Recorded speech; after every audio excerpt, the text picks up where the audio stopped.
is a non-executive director, chartered accountant, and former financial services partner at PwC. She has over 30 years of deep international experience working with financial services across the Asia Pacific. An Australian who has been based in Singapore, where she's lived for now more than 25 years. She blends her unique East versus West experience in supporting boards and companies and in leading their cross-cultural teams, projects, and initiatives. During her time at PwC, she led numerous audit and financial due diligence assignments with many of the world's leading banks, online payment companies, brokers, wealth management firms, funds operating in the Asia Pacific. Since leaving PwC in 2018, Karen has joined the boards of various for-profit, not-for-profit, and professional organizations where she chairs or is a member of several committees. Karen is a passionate diversity advocate and recognized author, thought leader, and speaker on diversity and inclusion. At PwC, she was their Asia Pacific and Singapore diversity leader and a global diversity leadership team member. She has also been a committee member of Board Agenda in Singapore since 2014, helping women, and has developed and co-facilitated its inaugural program for aspiring women directors. She has degrees in business, organizational change and economics, and professional qualifications in accounting, governance, and finance. What an inspiring career trajectory, Karen. We are so excited to have you at Will today. Welcome. Thank you. Great to be here. Thank you for the invitation. Karen, you have such a broad experience in working both in Asia and in Australia. Did you find that there was a significant cultural difference at work? Yeah, thanks for the question. And it's a very interesting question to ask me. So I think just a bit of background, my family's actually been in Australia for 4 generations, so nearly 150 years. So wow. My background's quite different. I'm actually ethnically Chinese, but my family's been there for a long time. And so I grew up, went to school, educated in Australia. That's sort of, I guess, the lifestyle I knew. But come Singapore, actually, it was quite an interesting process for me, and actually a bit of a culture shock because, whilst many people have been to Singapore now, they've seen Singapore, it looks very, very modern. But beneath it is actually, very strong Asian roots. And that's one of the things I actually had to learn, was to operate in a more Asian environment, which is a lot more collective than in Australia, which is a lot more individualistic. So it was a bit of a culture shock, but it's all part of the experience of working overseas and learning about different cultures. Absolutely. I've been to Singapore, I think, once when I was very, very young. It's beautiful, and I'm sure it's gotten even better right now. So hopefully someday in the future, when all this pandemic ends, a visit is due. Now, thanks for those insights, Karen, and thanks for your background. I wanted to just tap into your experience as a board member. You mentioned that you've joined the board for various profit and not-for-profit organizations since you left PwC in 2018. Yep. So, and you're also a committee member of Board Agenda in Singapore. I'd love to hear a little bit about that. And I also want to hear, you always hear getting on a board is great for your career. So at what point did you decide that you'd get on a board, and what inspired you to do that? Okay, so it's an interesting question. So I guess I was a former audit partner at PwC. So I spent, quite a lot of my time working with clients, sitting in audit committees and on boards. So, but unfortunately, I couldn't join for-profit boards whilst there. I could only join not-for-profits. Right. But it's interesting, I actually joined my first, I guess you call it committee or board, probably when I was a new partner. And to be fair, I think the reason was I wanted to build my network up in Singapore. Plus, it was also involved with diversity. So I started with that, amazing experience, got to meet a lot of amazing people who I'm on different boards with now. So I think that to me is actually shows the benefit of networks, is actually when you actually start to get onto boards, and if you do a good job, hopefully they will recommend you for other boards, or people will talk about them with you. So it was originally, to be fair, for networking, but I did enjoy it a lot more. And when I left PwC, I decided to go for some not-for-profit boards, and I'm involved with professional groups.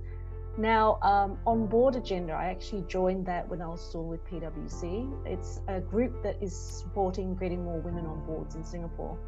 So unfortunately, we don't have as good statistics as many other markets, but we're doing our best to try and advocate for that. And really what we've been doing is try to increase awareness for the importance of women on boards, the business case. Plus this year, we started our own pilot program to help women through a mentoring program matching aspiring women with current directors. And so I think that's a great opportunity and I feel a way to give back, because the journey to become a director is not as easy as I think people think. And I'm happy to sort of share a bit more about that.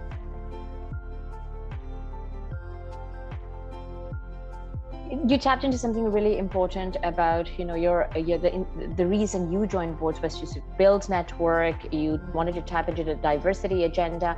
I think one of the key aspects that I personally feel that I love working for, volunteering for women in leadership, is really being able to give back to the community. So you tapped into all of those. In terms of the right time to look for board roles, you always hear about being competent before confident.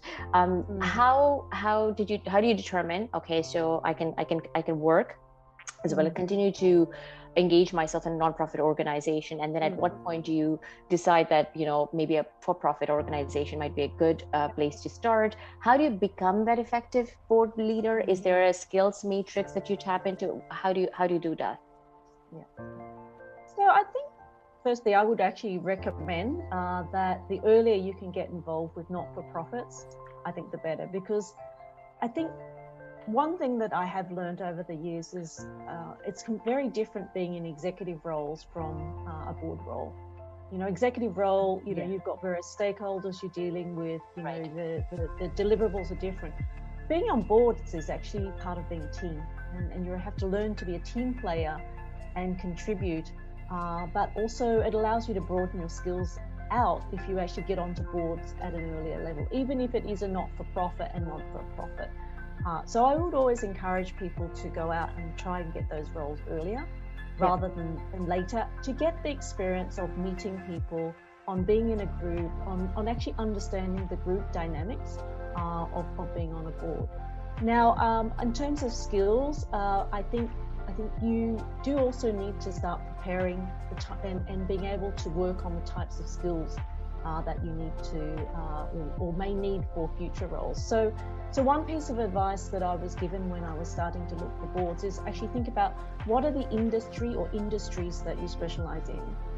What are the technical skills that you can contribute, as well as what are the geographical markets that you can specialize in. I think that's something particularly for commercial boards, that's important, because then you can say, look, I'm broad, but I can cover a number of different areas. Yeah. No, that's great advice. And I think, being on the Women in Leadership board, I find that you're using a lot of those delivery program change management skills, your experiences in managing a robust governance structure, but you're just doing the content is different, which is, the content is something that you're really particularly passionate about. What does it look like in terms of, how do you determine what a good board look like in terms of having the complementary skills with the other board members? They always talk about having that chemistry with the board. What's that right cultural fit for you? And how do you know if there is enough board gender diversity? Okay, so I think two questions there.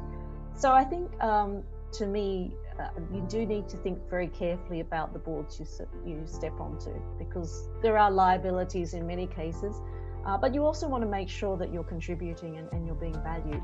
And so for me, I think a lot of I look at and do my own due diligence. I think you need to understand the organization, obviously the financials, the legal situation. But it's also very important to speak to other board members as well as people outside of the board to understand a bit more about the culture and the chemistry at the board level. Because I think, from that, hopefully you would get a sense of, am I going to be valued? Am I going to be able to contribute? What's the dynamics in there? And particularly the chair is really important in terms of running of a good board. The chair really makes sure that the board is effective, that everyone contributes, that actually it's an open and transparent discussion. If the chair is not so good, then it's less effective. So I think those things are some of the things I watch out for, but I am actually quite personally careful about the boards I am considering, because you want to make sure it's something that you value and you're valued as well. Now, when it comes to gender, obviously we'd like to have lots more women on boards, but I think boards do need to consider it, but it personally is also one consideration. And so, whenever any board, I'm sure, looks at the possible candidates they have, if they have two candidates that have the same strengths and the same benefits, and one is a woman and one is a man, I would hope that they would put the woman forward. But I think that is one element of diversity, and I think we do need to think about balancing all those elements up in making sure that the board's effective and can actually deliver. So not so easy, but right. A number of considerations.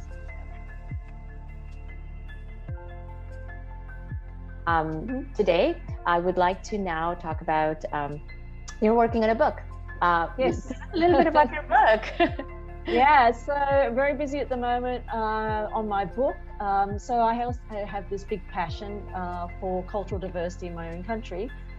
So when I say cultural diversity, it's around ethnic diversity and the ability for people with different backgrounds to make it into leadership positions. So I recently completed some studies at INSEAD and have been turning that into a book, which is designed to, one of the deliverables will be a roadmap for organisations on what they can do to increase their pipeline of culturally diverse leaders, as well as, advice and steps for people who want to supercharge their careers. So I'm really excited about it. Fingers crossed, it'll be out, second half of next year by Research. Yeah. Excellent. We can't wait for it. We'll definitely share with our Women in Leadership audience. Thank you so much for your time, those valuable insights, and we wish you a very successful book launch. Look forward to reconnecting soon, Karen. All right. Thank you.